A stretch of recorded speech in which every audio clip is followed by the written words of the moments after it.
Inanunsyo na ng tambalang Grace Poe at Cheese Escudero ang kanilang mga kandidato sa pagkasenador sa eleksyon 2016. 5 sa kanila mga guest candidate o mga kandidatong dadalhin din ng ibang partido. Narito po ang report.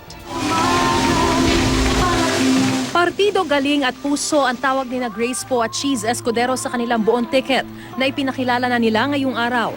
Ang mga re-electionists na sina NPC member Vicente Tito Soto III at LP member Ralph Recto, ang mga nagbabalik senadong sina Philippine Red Cross Chairman Richard Dick Gordon at Juan Miguel Mig Zubiri.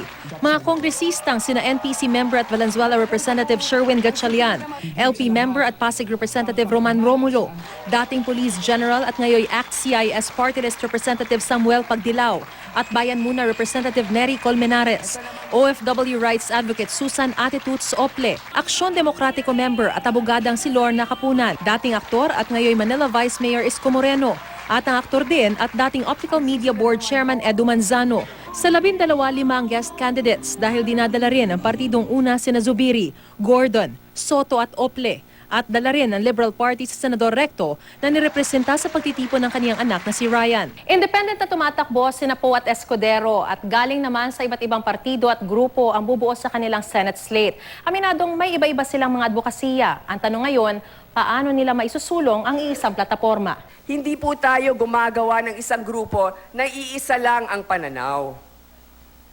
Kailangan may kanya-kanya tayong paninindigan at advokasya, pero ang hindi dapat mag-iba ay ang pagmamahal at pagmamalasakit natin sa bayan. Humingi naman ng pasensya si Senador Poe kay dating Senador Ping Lacson na una nang napabalitang kasama sa kanyang ticket bilang guest candidate. Dahil dinadala na raw ito ng dalawang malalaking partidong LP at UNA, hindi na siya'y sinama ni Poe sa kanyang slate para mabigyan ng pagkakataon ng iba pang karapat-dapat din daw na maging kandidato.